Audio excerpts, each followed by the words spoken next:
Saturday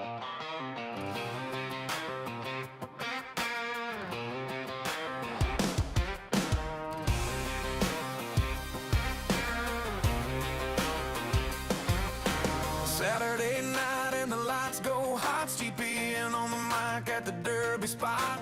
Virtual Kentucky running live on the stream. 3 big races, 30 large in the dream. 10 grand heat after heat in the glow. Bed by flying down the line in the show. Paraquine pumping like a backstage drum. Photo finish live where the legends come. Turn it up, let the numbers ride, and hear the chat roar. Worlds collide. SGPN run the show tonight. Derby in the clouds under neon light. Foals tomorrow, new hopes rise. Monday brings the babies with fire in their eyes. Stack those bets, let the thunder roll. Every heartbeat locked in one big goal. SGPN, let the wild run free. Paraquine in my hand, feel the energy.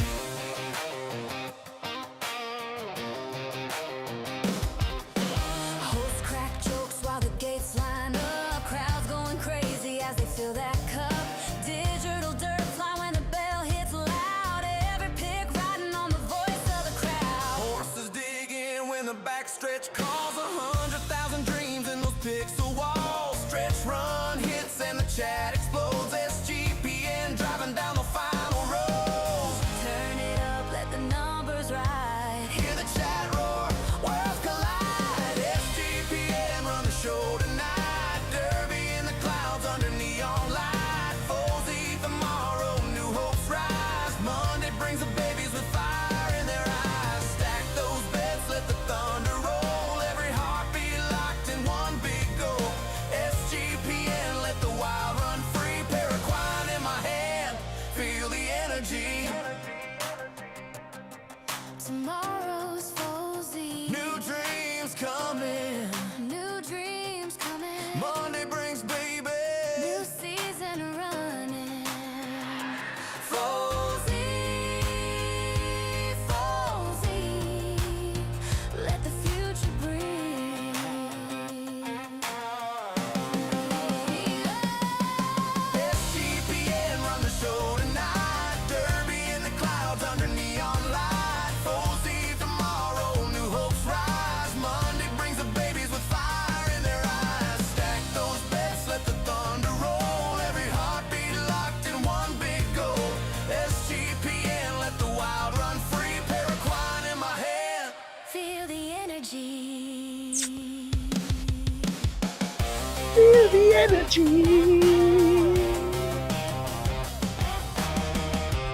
Slaps every time, and we are off with episode 34, Bowser, of Run for the Roses on the Sports Gambling Podcast Network. I am Ryan, Real Digital Horseman Kramer, also on a heater in the football picks, and I am joined by the Chief Horse Officer of SGPN Stables and the breeder of the season 29 Kentucky Derby champ. I updated my notes by accident. Turns out it didn't change. Mr. Scott Bowser. Scott, how are we doing? Merry Christmas, happy holidays, and soon to be happy New Year. Oh, yeah, man. Pump, dude. I'm wearing this new nice shirt I got for Christmas. Looks pretty sharp, I think. And I got this new hat. Kind of ensemble goes together, so I figure might as well rock my new threads on this special holiday edition for us. I was going to say there was a chance we weren't going to do it. We said, no. The people must have digital ponies on Christmas. We must do a breed preview. Come on. It's drop Monday, man. It's that time of the year. We're horny. It's breed season. So we gotta get through it. We'll talk through some of well, I shouldn't say we, but Scott will talk some of our breed strategy for season 36. We'll also highlight some of our sexy studs. And then, I figure we'll maybe recap the holiday and give out a little bonus NFL picks for the holiday, maybe some bowl picks, whatever you're feeling at the end of the show. I will say, Scott, you did share a gift that you received on top of these new threads, which, by the way, once you're a father, you start getting all sorts of fun stuff for Christmas. I'll start. I did get a cast iron griddle. Very nice. You know, I got a cast iron pan myself, actually. Okay, congrats, dude. I had a smaller griddle. Now it's like a big frying pan one though. Now, yeah. Well, what's dope about the cast iron griddle is I can throw it on top of my grill, so I could do eggs, pancakes, bacon out on the grill. Did not receive any ties. Did not receive any attire I will not be wearing. But yeah, no, you in your Christmas celebration. It sounds like there was some digital horse exposure as well. Yeah. So, just a little backstory. My girlfriend and I used to have this cat, and started making jokes, even though he's dead now. But started making jokes that he's the stable cat of SGPN stables. So I had a present under the tree from the stable cat, and I was not disappointed because it was an ornament. I think you got the picture right here to yeah, it's an ornament my girlfriend had custom made to celebrate our photo finish win. And so now the goal for us is in 2026 here to add another ornament to the tree, right? If not, multiple Harbor Classics and Twin Spires and whatnot. But I just love the idea of bridging the real world with the digital world and celebrating a virtual Kentucky Derby win with an actual Christmas. This is the kind of thing that gets passed down generations. Oh yeah. Think about it. Think about it. 10,000 years from now, they're excavating a site near what used to be Las Vegas, Nevada. Excuse me, and they find a little Kentucky Derby winner from Photo Finish Live. This could throw people off. I mean, think about it, right? We find things with bones in it. We assume it's a graveyard. We don't do any research beyond that. So they're going to assume you're some sort of horse mogul in the future, Bowser. Yeah, no, that's the goal, right? And what's funny about this is my girlfriend was like, it doesn't have any like Christmas shit on there, right? It's like legit horse thing. And I'm like, well, if I was going to nitpick, it is celebrating a Kentucky Derby winner, but it is running on grass. So yes. that would be my one. And she laughed very hard when I said that. But I said we have 2 horses this season contending for the turf stuff. And so maybe this is an omen that this is our season to break through on the turf side. And, not to get back into the real world, or into the digital world, but we have, I would say, based on some of the performances, I think 100% we are running for a Harbor Classic this season. Yeah. And probably the sprint too, looking at the. Yeah. Well, we're still in the S+ realm going against SS minuses, but we've got the points. Yeah. And we'll see how it goes. Shout out to Japan. Dab time, of course. I am out here in Vegas with the family, but I did the absolutely degenerate thing of convincing the wife and kids that, I have a full day of work on Friday. Of course, I have the VSiN show at night, Sports Gambling Podcast Live, 7 p.m. East Coast. 7 p.m. West Coast, 10 p.m. East Coast, Sirius XM 158, YouTube TV, et cetera, et cetera. I was like, I got to get down to the Circa a little early. I'm going to still have them give me a room so I can do the horse show, hang out, play the slots, rip a couple heaters, maybe get some gambling in, and then get back to the family later tonight. Sandwich at Saginaw's action. What I told the family is I like to keep my schedule the same. If it's all the same to them, and so they're off doing their thing. It worked out beautifully. And I've already gotten some slot time in here at the Circa. I already cashed in my tickets from last week, so things are going well. Thank you, Japan, for complimenting my hat. Appreciate that. Now, very nice. So D-Gen legend Cousin Mush, is he in the house yet for this? Cousin Mush is in Vegas. I've not seen him yet. We're meeting up after the show. I'm gonna wrap up some other loose ends, and then plan is to get back down there around 4:30, 5-ish to meet up with him. Got some things to do beforehand. So yeah, busy holiday in Vegas. I've already run into a ridiculous amount of Giants fans. Giants are out here taking on the Raiders, and you can usually get a vibe at the Circa. It's a popular destination for the away fans.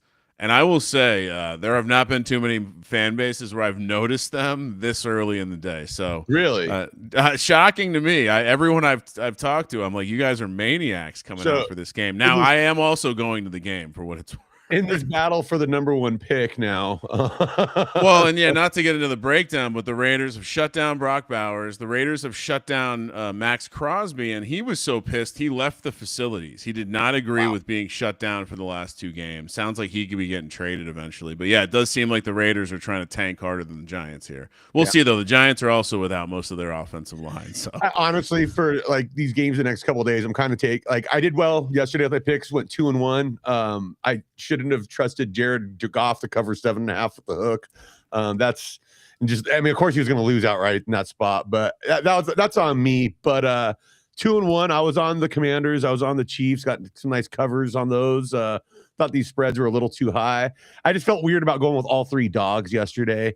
But yeah, I'm kind of taking them game by game now, because you got to kind of wait until the last second to see who's actually going to play and who's not. And and you also have these scenarios. Normally I plant my flag early in the week, but not so much this week. You have these weird scenarios where, like, now the Packers don't really have much to play for. They're not going to push Jordan Love to play. Yeah, you know, if the Ravens win on Saturday, the Steelers are suddenly more interested. If the Ravens lose, the Steelers have nothing to play for on Sunday. So there's a lot of dominoes. Same with the Rams.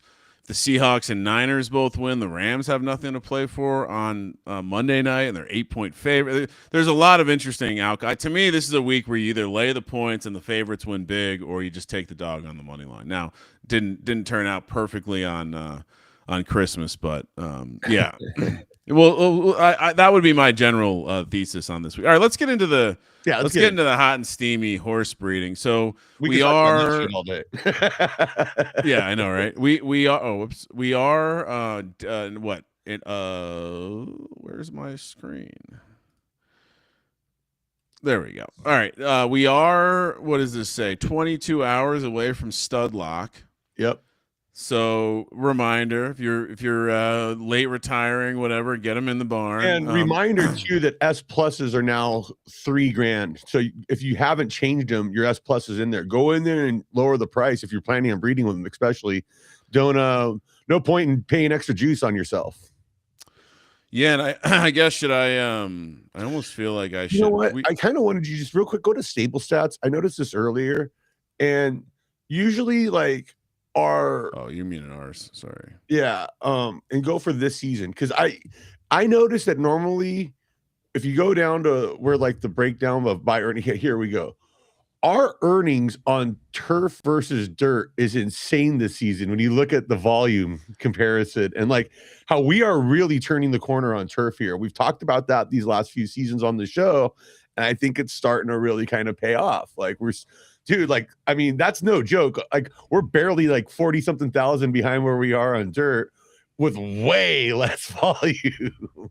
Like, my favorite part about this breakdown is the 0 earnings on right. On right dirt. Yeah. Makes me smile. Yeah. I thought that'd be funny. But yeah, I mean, just out of the 320 races we've ran so far, not 79 only on turf, but it's definitely becoming a money earner for us. So yeah, no, it just shows you we're competing for more of the real stuff. Maybe also a little more willing to be picky. Probably some self-scouting there in terms of running stuff a little bit longer than we should.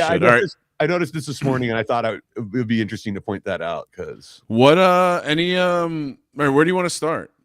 Well, really, like the maestro. Like I just said, that the S pluses are now $3,000.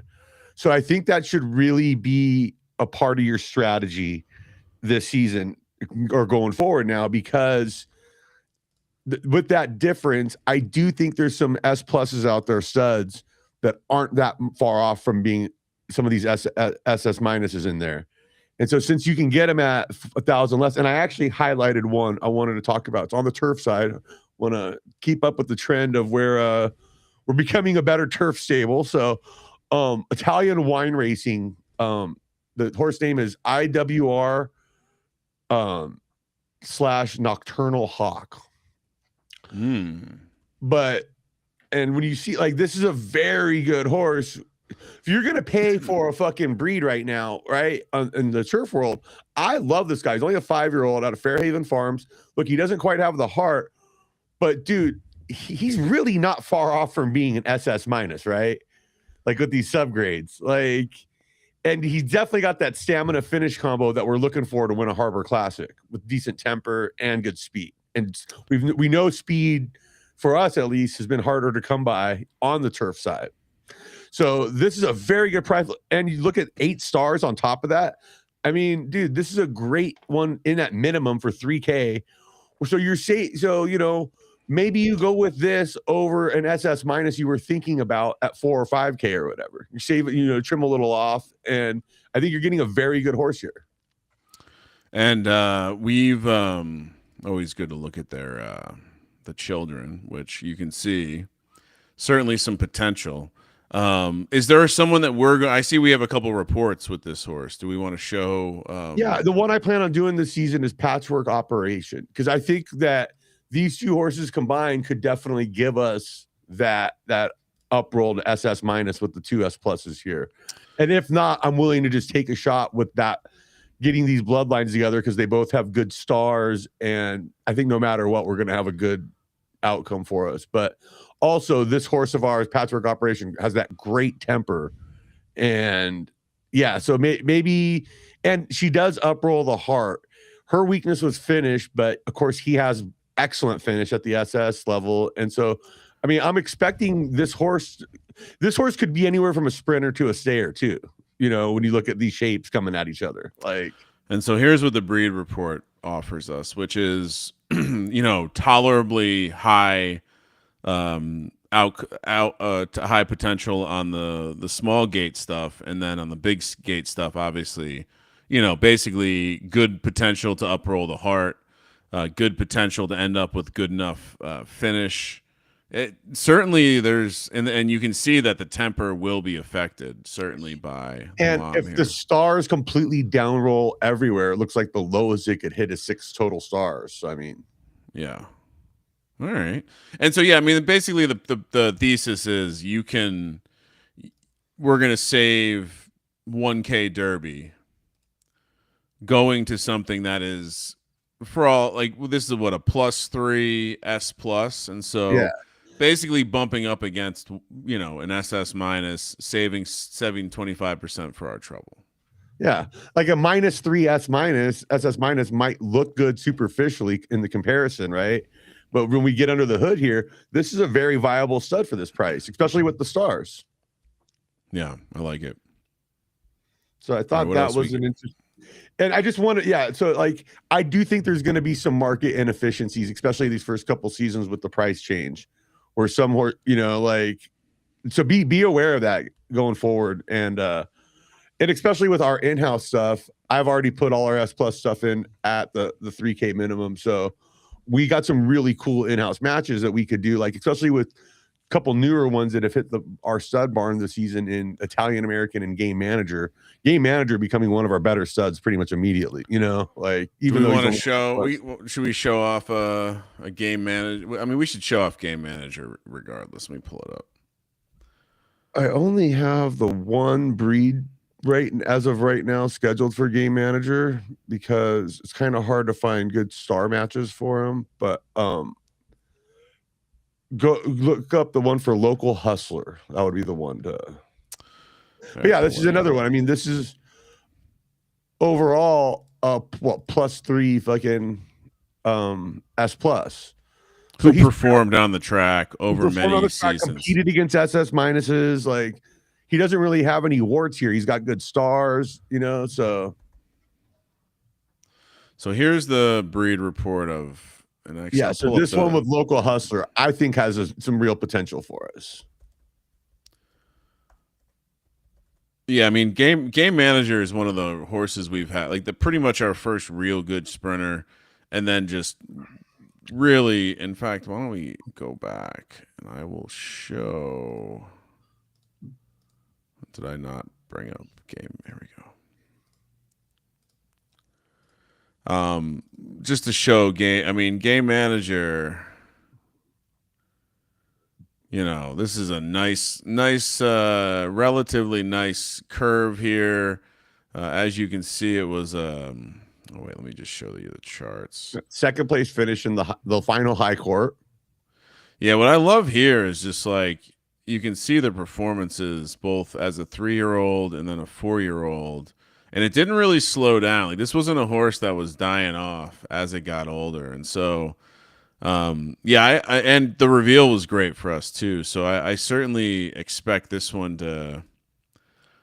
I don't know. This is anytime we have a horse that does well. I'm overly anxious to get the children on the track, which sometimes turns out to be a bad thing for us. But I am very excited for his kids. Here's the side by side to give you an idea.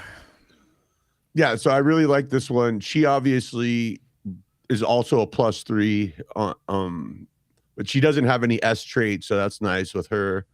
Her stars left a little bit to be desired, but look, if we get a good 6-star horse here, I think is definitely within range. 6 to 7-star horse. Well, yeah, especially getting the up roll on the left in the dirt. I mean, certainly smashing the finish in with some of the stuff the game manager comes with. Expect this. This is a horse that assuming the child comes out well. I would imagine we'll be maybe pushing this early because we know it's going to have heart. And I think we can hit an SS- roll between these 2 S+ here. I think that's very much in the range of outcomes. Well, I mean, if we get a decent heart start speed outcome, obviously the sprinting becomes very very interesting here, especially if the finish comes up. Maybe it becomes a gallop runner if we get a good enough roll. Yeah, game manager was a great sprinter in his own right, so that's probably where we would want to start. But yeah, I feel like if we just need 1 or 2 of these traits to spike, and then the rest to basically toe the line with the median, and we should be in play for an SS-. So yeah, I mean, to your point, the median outcome probably gives us a pretty decent S+ as is. So yep. So I really like that one a lot. And then, yeah, just to go back to game manager in at the minimum. Well, and I'll say this too, like, because I've talked to people in the messages about, that are chasing their first SS- breed and stuff. And when you're doing it, I made a note here of you got to know when to hold them and know when to fold them when chasing SS-. And like, not to use the cliche, but like, look, Local Hustler, if we go back to her, she's a very, very good S+ horse, right? But the problem with, I think, the stuff that we've bred with her, that she has produced SS-, no problem. But the problem is they haven't had great stars. So I realized that we probably need to be prioritizing stars with her. Like, okay, Kaiser Inn definitely got that 3-3-1 roll, which I'm ecstatic about on that female. But for the most part, we want to try and get a little bit better stars with these SS-. And Heart Attack Man, the 1 S+ she's produced, had a pretty good roll. We're actually going to be breeding him this season. I want to, because I felt like I found a good match for him in-house. Excuse me. But yeah, I really realized that with horses like her, like the S+ that we should be trying to breed up to SS- as hard as possible are the ones, especially in-house, are the ones that, like, one side needs to upgrade the other, whether it's grades or stars. And so since she's probably not going to be upgrading either side, getting that next level, I don't mind pounding her with fellow S+ horses. Like I said, save the money and we can get the stars in that bloodline that way, and then we'll work forward from there. Yeah, you can see with the output of the children though how strong, like how much of a almost SS- she probably is. So yep, does feel like this horse, maybe not Local Hustlers kids, but the kids of the kids will be like this Kaiser Inn one, because her dad is no, not that one, Kaiser Inn. Oh, my bad. Oh, the good one. Yeah, there you go. So yeah, with that 3-3-1, we really like that. But Nessio was a major champion, I believe, won the sprint, the Twin Spires sprint. So I mean, and comes from that sprint, that great sprinter Sacker line, where so many champions have descended out of him, especially at like the grandkid level, great grandkid level. So I felt like this was a really good one. This is a great, having his blood in a horse with the 3 stars. Like, it's like, look, he's only 2.5 left. What's she? She's 2 left. So the fact that we got a 3-star uproll there is fantastic. Well, and interestingly enough, look what Game Manager has in his line also, Sprinter Sack Race. Yep. So it's along some of that same lineage, pounding back in. So, and it's cool that that he's far enough back on both of them where he's going to be getting knocked off soon, you know. And the kids will be. Yep, those grandkids will all be in play for each other, kind of thing. So hell yeah. Yeah. Another thing I just wanted to say is use all the buffalo. That's another note I made, which I kind of just basically saying, like, you know, I've been going back and looking at some of our older pieces that we bred, especially like when we had all those Gen 0s and we made all those Gen 1s. Which of those can now apply to what we're doing now, right? And I found some interesting matches for like He's Ready to Gig, where we can upgrade the stars in him, maybe pop out some S, you know, horses from his line.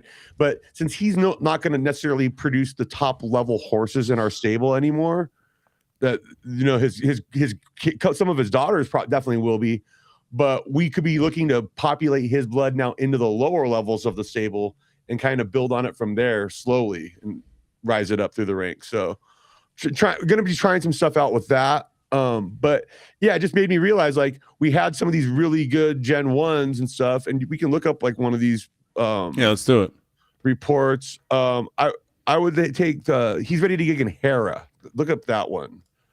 Drink Your Milkshake was another good one, more for grades, but this is a really good star uproll, I thought, for him. And you know, like, I think that breeding him with some of these Gen 1 S minuses, where we know those horses have a lot of variance coming in their bloodlines because they're so close to the original source. Did we run a report for the Hera one? Yeah, it should be in there. With He's Ready to Gig? Yeah. You're not seeing it? I see. Oh, Hera. There it is. Okay. All right, here's the report, and then I'll bring up the side-by-side to make it look nicer. And so we know what we've been getting in these S minuses and S's, basically, in terms of allowance races, where we've been having some good success with them, right? So we should be trying to put like our championship horses, you know, into horses that are going to compete at that level. And because, like, I noticed some of our better stuff right now at the S level is like stuff we did with like Kingslayer, Charlie Chaplin, these championship level horses that were bred with lower tier horses that created this nice little mid range. And so, look, on the surface, she's nothing special, right? I mean, but she's got the stars. And let's just say we uproll to, this could be like an 8-star horse. If we get like a 332 S female, that becomes a really interesting piece for us. So how many of these types of breeds do you think we'll end up doing? I got about 5 pegged down, and one of them's with Dallas Sucks, where I saw an angle where we can get maybe a 9-star roll out of him, and another. And a lot of these are going back to the Gen 1 stuff, and so it's like, you know, like Dallas Sucks especially. It's only in C's another one where he's got 9 stars. Found El Cortez is an 8-star match that we had, another Gen 1, but it's like, dude, there's only going to cost us 500. If we get a serviceable piece with high stars that can win allowance races for us, we should keep that stuff in there and kind of keep that winning gene alive, right? But because like winning gene doesn't necessarily always have to apply to going for majors. You know, we can kind of spread it out in other places, I feel. Well, and from what I've been able to tell, there's definitely a it's almost like like we're getting better at seeing this horse was able to put up nice numbers. Maybe it's claimers, allowance, whatever, but the temper when we retire it is what's missing. And so to your point on the idea of a horse that wins, and one of the differences we know is temper and heart. And so that fickle extra little bit is just like the icing on the cake. And so, yeah, to your point, I mean, winners are winners. Maybe they're missing the ingredients or just the grade to compete at the top level. And I will say, I'm going to stand on business here. The horses that we have had the most success as we run them as 4, 5, 6-year-olds have been S minuses and S's. Yeah. It can now you're not playing for as much stakes, and there aren't as many options in the claimer streets, but you know, some of our most winning horses right now are just keep running, they keep winning, and they keep beating horses their own age. Yeah. And so I want to keep that going, but also, you know, and you know, with these getting these old Gen 1s, breaking them back, it's she's only 13 because we were doing those Gen 0s so late. But I just feel like, well, let's go back now, and because also it's less blood that we have to contend with going forward on the, you know, to breed with. Like, we're not having that much of a cluttered family tree as you do when you get these horses that are so much later in the game everywhere. So I think it's just an interesting way for us to kind of develop new bloodlines and interject our championship stuff at a lower level and start building on it from there, you know, because then we like breed those S's with the best S plus matches we have, and then breed those S pluses with the best SS minus matches we have, and slowly layer that championship lineage in. Shout out to Arch. I think it's him in the chat who's trying to pump his own stud. Wanted to know if we have any matches for this guy, Bowser, which didn't come up across in my research, so no, we don't. But I will say, yeah, I mean, looks all right.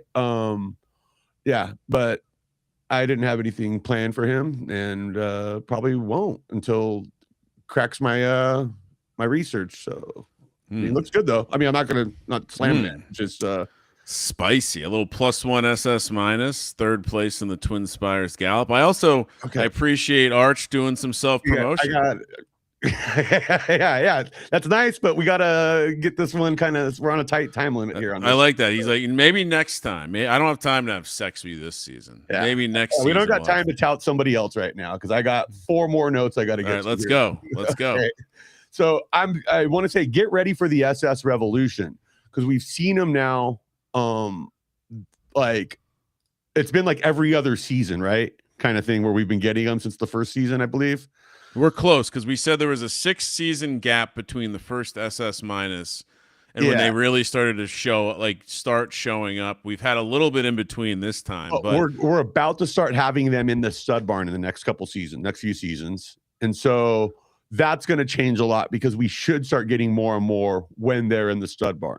So I think, you know, just keep that in mind as we're going forward here, because you want to find good like matches that are gonna, if you're planning on going for the first SSs, keep an eye on what the combos are there so you avoid them, so you have stuff for them if that's the direction you want to go, because you're gonna be paying up for that big time. You know? And so you're essentially saying keep an eye on the blood to make sure that you're not going to even if you get something good, you're not going to be stuck in a corner, basically. Exactly. And the issue with an SS, obviously, is that once you have an SS, if it's a female, it becomes very difficult to breed. Obviously, there is an SS male out there that will be in the stud market, I think, in next season, assuming he gets retired. But yeah, so did you have all right? So where are we going with that note? Well, from there, because I want to say the game is designed right. Like, I think one thing I've kind of figured out with the breeding algorithm here is the game is definitely designed to slow creep and a slow power creep in these horses, right? Like, if we're ever for the game to start with only like mostly S horses and like a couple S pluses originally, and for us to get all the way up to triple S plus, right? There has to be kind of a built-in power creep as we move along. Generation to generation to generation, especially if you're doing it right. Obviously, if you're inbreeding and doing weird shit and stuff, and I think they pretty much eliminated the ability to inbreed now, but there are ways you can really kind of tank a bloodline. But I think for the most part, the game's gotten sharp enough where everybody's learning how to build on this stuff. So therefore, since we have this slow power creep in there, you should first off, like, don't be discouraged if you're not hitting the grade goal. If you're planning on getting an S plus or an SS minus or an SS, don't be discouraged when you miss on it, because it's probably not that big of a difference. Because I was thinking, when the game does eventually max out a triple S plus, there's really not going to, the highest you could go would be a flat 0, right? At triple S plus. There's no grade on that. And so, like, you'll have triple S pluses at first that maybe are -3, -2, but it'll only ever be a flat. So in theory, +3 and up, like triple S's will always be competitive in the future, right? When we get to that level, but we're mapping this out to think that we're getting there. So just like you want to plant the seeds to keep getting those preferences up. So when you do get these up rolls, you're not playing from behind. You're not. There's not some obvious flaw that keeps you from getting where you want to be. And so like I think basically what I'm saying here is I think you should be willing to kind of throw the Hail Marys more. Like you should be willing to take a shot, because we joke about how often we say if we hit the roll on this, we're going to be looking great. Well, we probably in the long term should hit the roll at a reasonable rate with the power creep that's built in to elevate these bloodlines down, throughout the game. Yeah, and we've also like speculated that once you get to that point, once you get all the way to the end of the game in general, there becomes other factors in terms of what makes a horse good, and like what makes a horse that is a 0 SSS beat another horse that's an SSS, So, and I think with this arms race that we're about to get for the SS revolution, as I'm calling it, is you're going to see a lot of people really pushing their chips in on them and not getting good star rolls. So it's going to be like pretty much every time when the early S pluses were first popping, and then the early SS minuses started popping, a lot of the early ones don't have great stars, and so I would rather maybe be a little behind on hitting the mark there, but having the stars to back it up at the level right behind it, because I know I'm still going to be competitive, right? Like we're seeing it. So we're still competitive with some S pluses. We probably shouldn't be at this point, right? But they got stars, and we're hitting. And that's where our all stars created equal is 3 stars equal to 3 stars? Is it rounding up, and maybe it's 2.75 on one and 2.85 on another? I certainly think there's elements of the game. And so, if you treat them all like buckets, right, when you get to the end of the game, it's going to be harder to fill the star buckets up, because if you don't have it there already, without sacrificing subgrade and vice versa, I think. Yeah. And so, you want to just be, and like, I would say this too, is like maybe a mistake I've made in the past is like ignoring certain traits. But like you said, I think you want to make the attempt to fill up every bucket on every horse you breed. So now what I want to know is, will there be something past SS like Omega or something that's just like a standalone like God trait or whatever that allows there to be like one more trickle up? Who knows? I think we're so far away from getting there that it's kind of a pipe dream right now, but it's something to consider.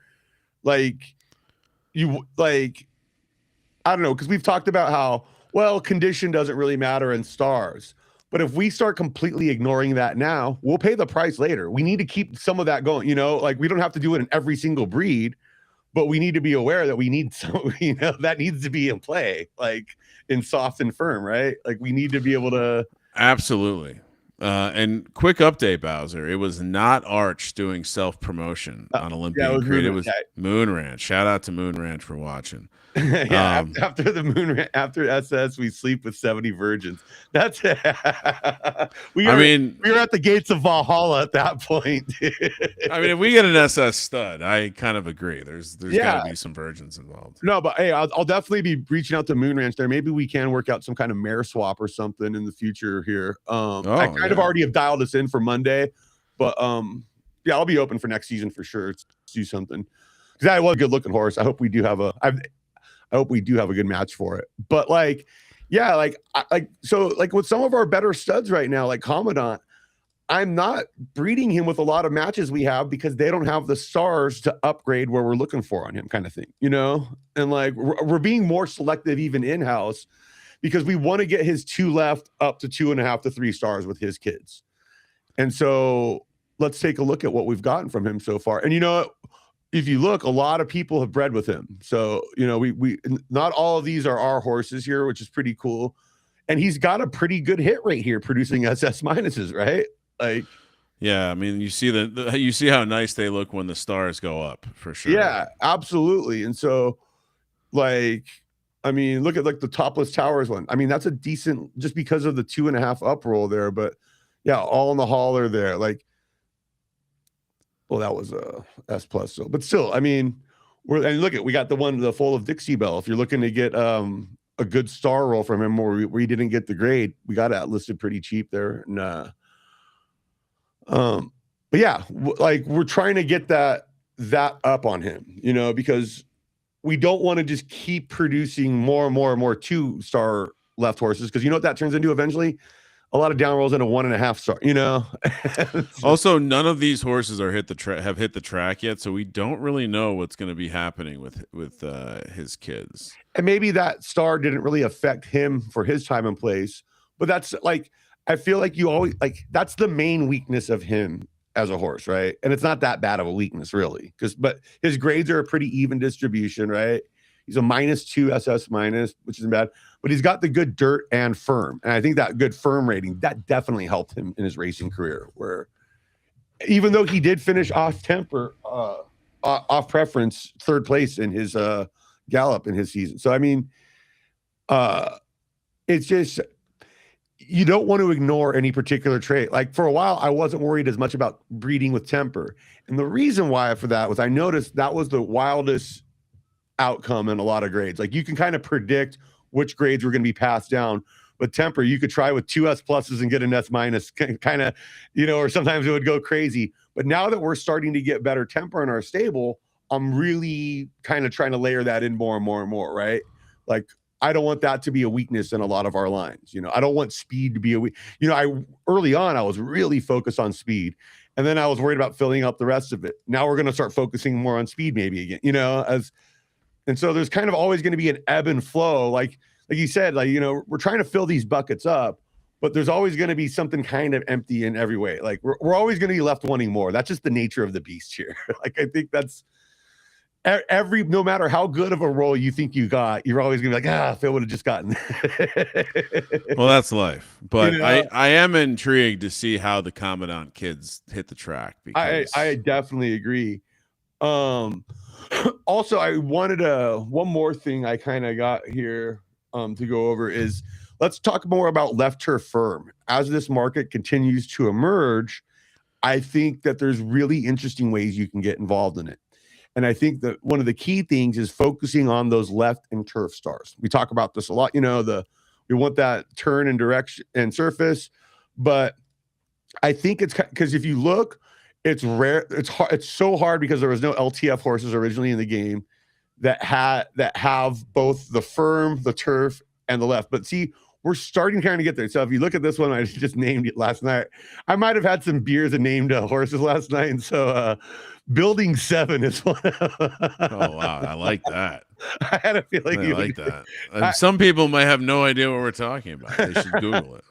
But see, what do we want for Building 7 here? Well, we want to increase the left and firm, right? We think we're pretty good.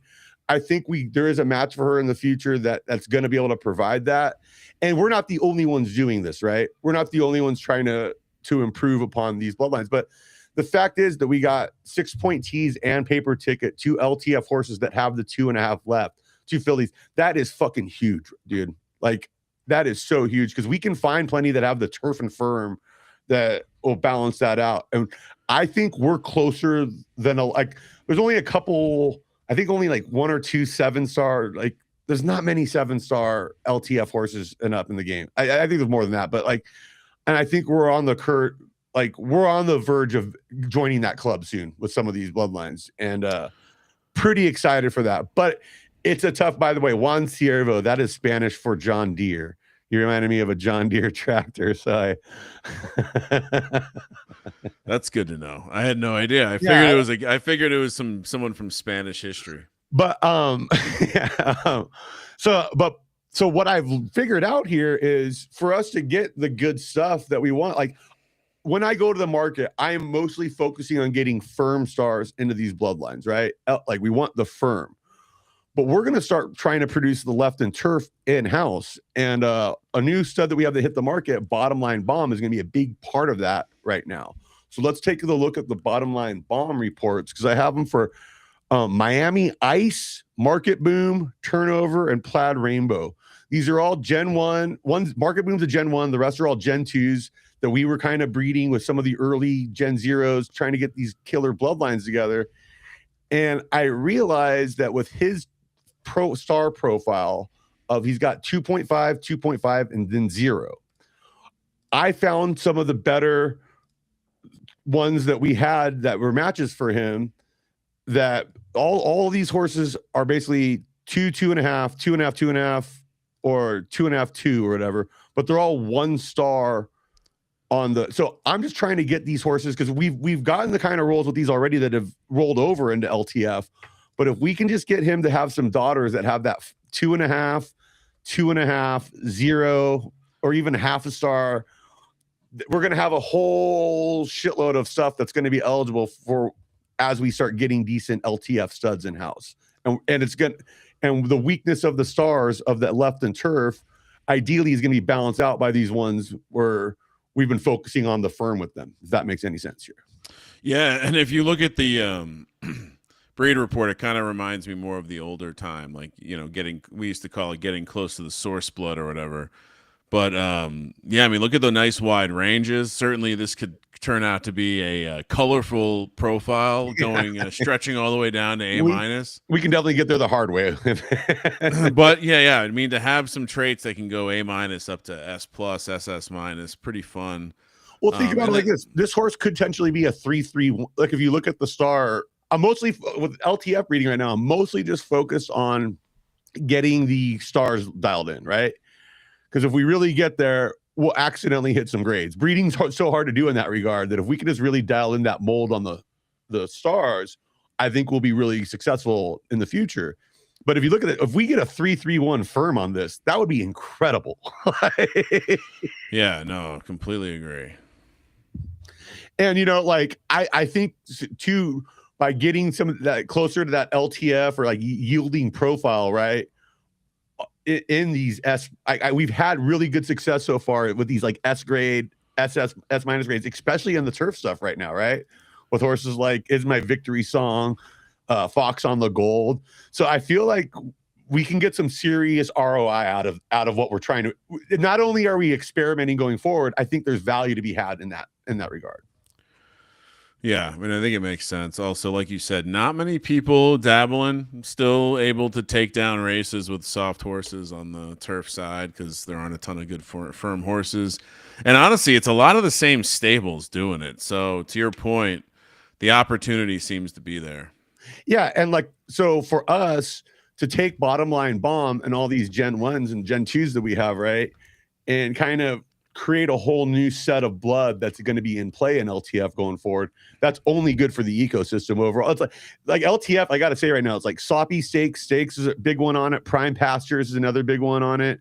Valkyrie Racing, like it's kind of a very it's maybe the most exclusive club in the game if you think about it. So we kind of all need each other to a degree to help elevate these profiles with different blood out there. So I do want to highlight one of these horses for us because I'll show you kind of what I'm talking about with because we got 2 LTF S+ females now, right? And 6 pointees and Beachcomber. So let's take a look at, we'll start with the Beachcomber one. I found a Valkyrie Racing stud, Secco. We've used them before, but I want you to take a look at, first off, put them side by side, how we do, and then we'll look at the report. But Beachcomber and Secco could really produce some this could be a high star LTF for us with the decent grades too. Secco was a pretty good horse as a racer in its own right, but both these horses have decent subgrades for S+. It's some S+ on S+ stuff. But when you look at the stars, you got that ready to go? Yeah. Just about there. All right, here we go. All right. So look at his profile first off. 2.5, 1.5, 2.5. Like I said, you're pretty much having to sacrifice one of these every time, right? But look at how interesting his grade profile is. It's all over the place. I mean, certainly could be positive, right? Like you're reaching for ceiling. Let's pull up the breed report because you're reaching for ceilings here. And my goodness. I mean, the bad traits could come up, this is one where it's like, this is exciting. I mean, super high top limits, but could we, just throwing that out the water, just look at the star potential. What if we hit full 8 fucking star, LTF? that right there would be a unicorn in its own way. And if we got the good spikes on some of these traits, you know, we're basically hoping speed and stamina can hit S plus, right? Because if that's the case, I think this horse, like if everything else just hits the median and those hit S plus, this could be a very good horse. Like it. And so that was one. But yeah, also just looking at the stars on those two horses, look how they kind of balance each other out. She's got, you know, a little bit better on the turf side, but he really elevates the left and firm for her. And so, yeah, I'm trying to, you know, it's hard, but we're gonna have to chisel our way there. And just to me, if we get the right star whirl on this, I will be ecstatic. Nice. I will be so pumped. Yeah, I'm looking forward to it. Okay, so we have another one in a similar kind of vein. It's a slop. This one's from Sloppy Stakes. It's gonna be 6-point tees and Cliff Bonanza. Love that name. Cliff Bonanza sounds like a guy who, when he walks into a room, his dick's already been there for 10 minutes. I mean, just the Bonanza. All right. So we got 6-point tees, Cliff Bonanza. Let me. And 6-point tees gave us a pretty good reveal, right? With her start speed stamina combo. Like, I was really excited when we got that. She was the first of this LTF process we started doing, because I bred her with another horse that was like 1.5 soft, and we got this accidental LTF roll. And I started realizing, hey, there's some pretty good studs over here. We should actually kind of start focusing on expanding, because it's just such a, you know, you want to play these, like, it's like playing any market, right? We want to find the weaknesses and the inefficiencies. And I think there's a lot of room to grow over here in LTF right now. But Cliff Bonanza with that triple S minus heart, dude, like, just that alone. And the fact that she could potentially balance out his speed and stamina, this is this could be our first LTF SS minus, which would be awesome, right? Interesting looking at the breed report, seeing that the ceiling is not SSS minus for the heart, but the median is basically SS minus is quite interesting. It's SS. If you really think about, like, that's probably closer to SS. You draw that's close, yeah. It's overlapping for sure. I just think it's more interesting to see how, you know, we have a horse with S heart and a horse with SSS minus heart. And to have that come out in the, with still having the floor be S, but the ceiling a little lower, but a pretty sturdy output. Like, this is a horse I feel like we're going to get, if we were to run this five times, we're going to get 2 good horses out of this thing. I agree. And also look at the star. Once again, look at the star ceiling here. Yeah. Where that's a potential 8-star horse again, dude, on LTF. The fact that it's got a 2-star firm ceiling, even though it's a 1/2-star soft floor, essentially, it shows you that it's there. We should be, like, you know, we should be shooting for the stars, no pun intended. Like, because once you're the first one that gets that 8-star SS minus stud in LTF, name your price on them, you know. Like, yeah, sweet, man. So yeah, I'm excited. So yeah, we're definitely expand, because of Bottom Line Bomb. We're expanding what we can possibly do with LTF by, we're going to be taking some of this LTS stuff and trying to slowly inch it that way. And ideally, it's going to be up rolls on the left and turf stars for the studs that we've already created in LTF. And so, exciting stuff. I think it's important to, when you have like a plan like this, to stick to it for a few seasons and not just give up on it. Because I think we're right there, so close to getting these fuller star LTF horses, where that's going to give us a serious edge over there. Like, it'll be interesting. It'll be fun when we like finally get the ones that are competing. You know. Yep. All right, we got a couple more minutes. And Beachcomber were both almost there too. Yeah, they were close. They showed up in a couple races, but you could tell it was. You could tell they're just missing just a little. Yeah, but we're getting there with. And it's great that they were females though, because that gives us a good like ceiling to start building from going up. And then we have all the stuff down below that we can kind of feed up to that as they produce good sons for us. So. All right, Bowser, you got anything else? We got a couple minutes left. Well, yeah, of course, I want to highlight some of our studs. We talked about Game Manager already. I wanted to highlight Italian American. He was a horse that was kind of a surprise Derby qualifier for us. He didn't do too hot in the Derby, but he kind of came on so strong late, and I just love his profile, right? The flat S plus, but with the big up roll and stamina. He's got great stars. We got him in there for the 3K minimum. This will be the first time, so I'm not sure what he's going to produce, but I do think that he's going to be a great, like, what I would call like a bridge breed, where we can get stars, you know, or ideally we get horses maybe that improve his stars even, but you know, he's going to help flatten out some of these horses that might have some weaknesses, especially in stamina and whatnot. And kind of, we want to start priming some of these lines to get these S pluses to get them ready to be bred up into the SS minus range, you know. Yes, sir. And so, yeah, I really like him. Colinelli is another one I'm interested that we have in there. He's our new SS minus that we retired. He didn't have the success on track that what's his name? Commandant did for us. But I mean, look at that heart, dude. SS plus heart. Oh man, put that in my veins, baby. You know? Well, I assume we'll be using this in-house. Oh yeah, I got a few planned for him with us. Is Princess Pie Gal being one. Jerry McGee. Oh, that's one we're probably not going to end up doing that one because Princess Pie Gal's her daughter, and I feel like that's probably the better math. That's more likely to produce an SS minus for us. So I don't want to kind of water the similar bloodline too much, right?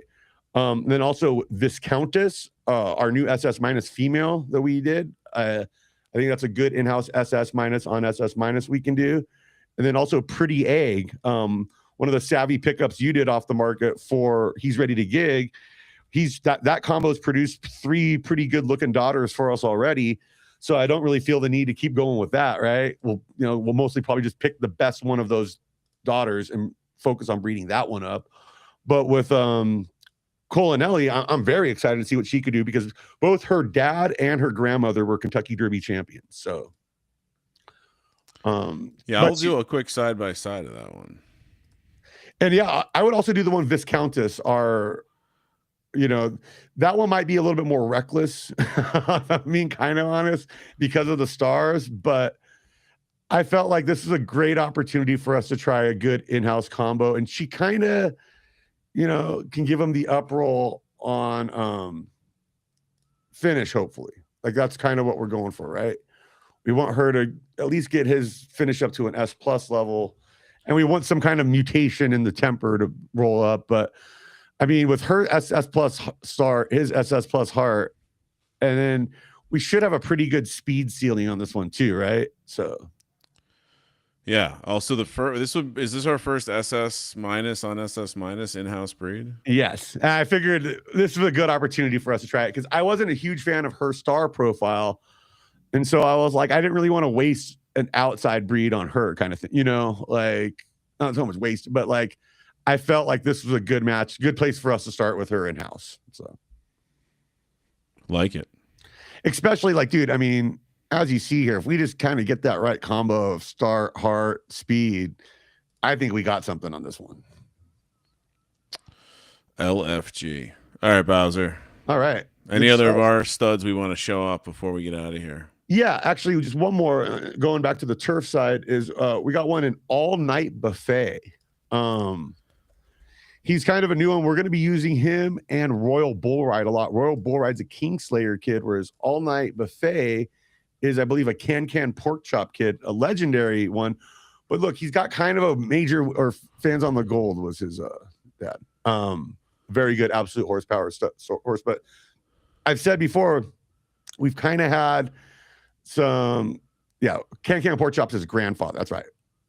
But what I really like about potentially this horse is because his speed is so low, actually, I feel like there's a lot of very good matches for him. And he could be one of these horses that accidentally produces us a lot of S plus on S plus, SS minus roll-ups.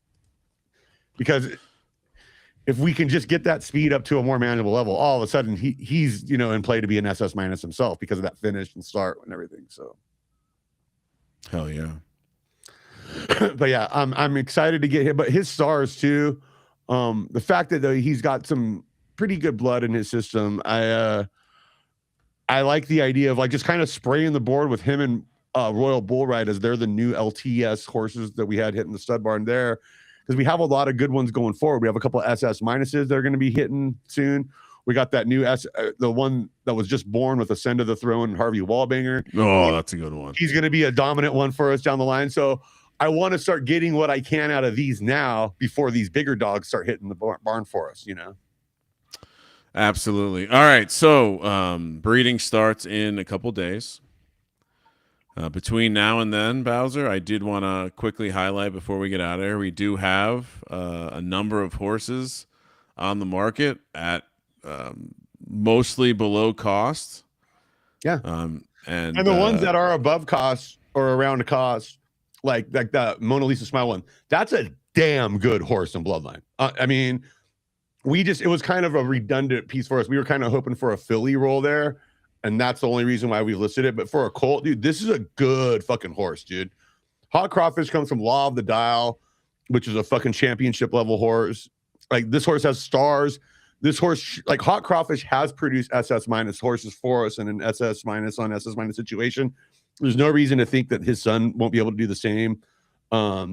And if you look at the mother, Mona Lisa Smile, she was a very good fucking horse for us. Like, she ran in the, what was it, the Gallop? Gallop runner. Yeah. Yep. So the fact that we got a good star roll on this horse, yeah, I think this is well worth that the $40 or whatever we're asking for it. Like, and yeah, if you buy one of these, well, first of all, enjoy the cheap undercost horses. Certainly some good ones in there, even some fillies. But if you do purchase one of these, anything over 2,000 Derby, hit us up. We will give you a breed discount this season.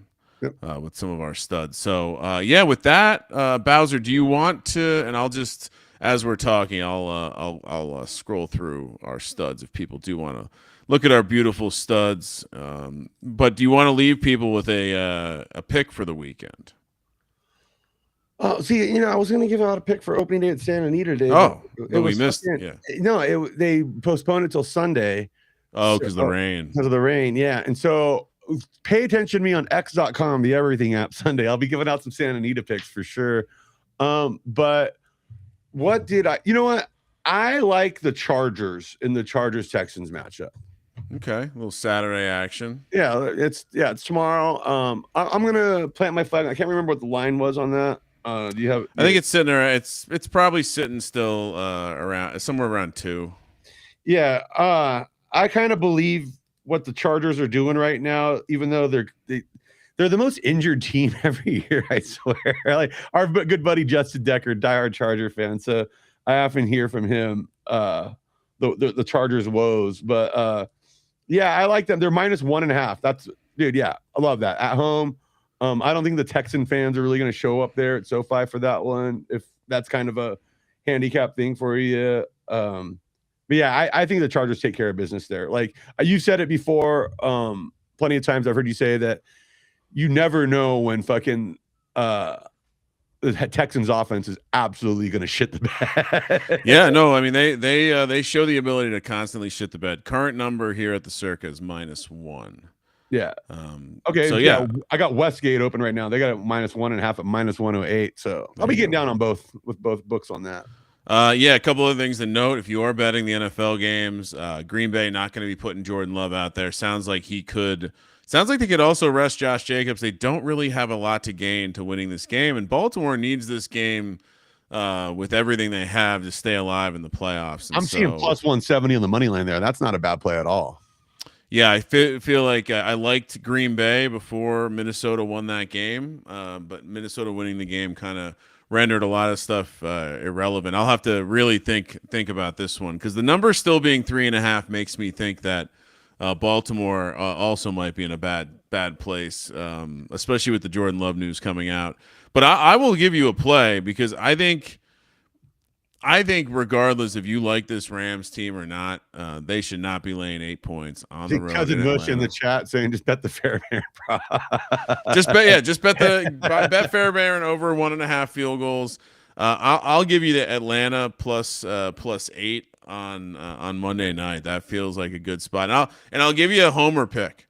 Theo Johnson for the Giants is sick. I'll be at the game here in Las Vegas on Sunday.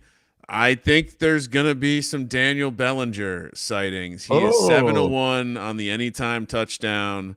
We earlier this year against the Niners, we hit a Daniel Bellinger 17-1 anytime touchdown. I think we're going to run that back. All right, Bowser, I got to do some stuff. As you see, Cousin Mush is coming by soon. I got to do a little bit more before I can have more fun. Good show. Go have sex with our horses. Yeah, throw Moon Ranch, Olympian Creed. Throw that. What? Olympian Creed is Arch's horse. Moon Ranch is just, I guess, hot for his horse. Oh, but that is a +1 SS minus. So look, if that's in there at the 4K, I think when you're looking at SS minuses now, definitely be paying attention to the plus minus on the subgrade going forward and try and compare to equal subgrade, maybe S pluses, and value shop that way. So I definitely approve of Olympian Creed. I didn't mean to be curt there earlier, but I did have a big I was in the middle of a whole thing. I didn't want to get sidetracked too far. Don't you dare interrupt Bowser when he has notes. All right. Yeah. Bowser, good shit. Merry Christmas to everyone who celebrates. Happy holidays. Next time we will not see. We got the Turf Classic next week. So yeah, I was going to say next Friday we'll have the Turf Classic. We'll lock down the exact time. If you're in Turf Club, you get auto whitelisted. If not, hit me up at Kramer Centric. I'll will we be entering an LTF horse in this Turf Classic? You know what? I think we might. I think we can do that. I think we have one, right? Yeah. I think we can do that. So yeah, I mean, look out for the details on that. The next show will be next Friday, probably normal time, back to noon.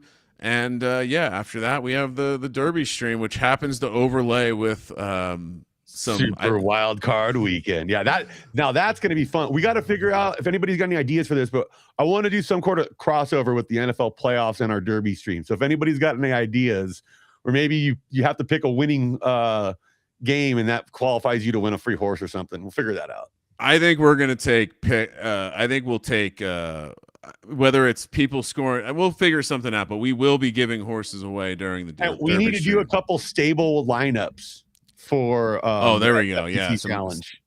Some playoff fantasy, some DFS, some props. We'll have some fun. Also, yeah, like Bowser mentioned, we will be giving out horses.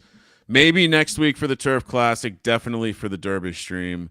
I think last Derby stream we gave away like a dozen horses. So stay tuned. I noticed a couple more that we have right now, that 0-year-olds that were born, that we could probably throw in the giveaway or list pile. So okay.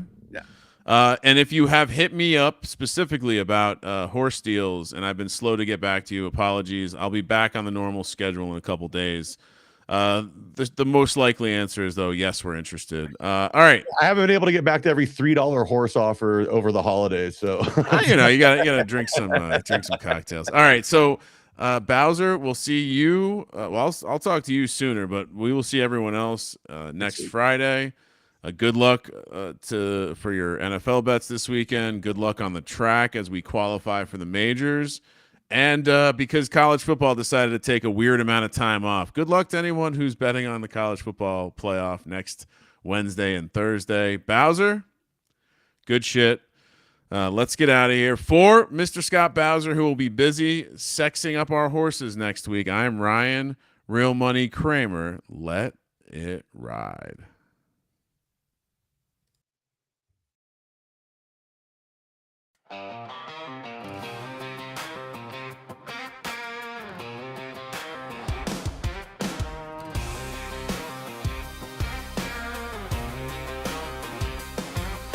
Saturday night and the lights go hot. SGPN on the mic at the Derby spot.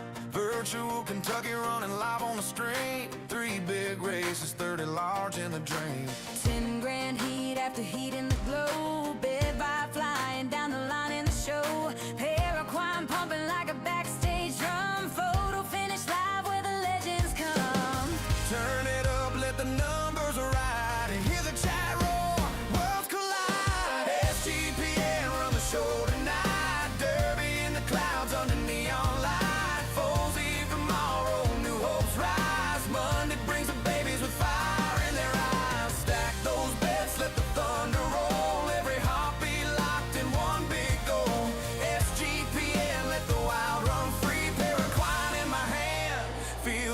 energy.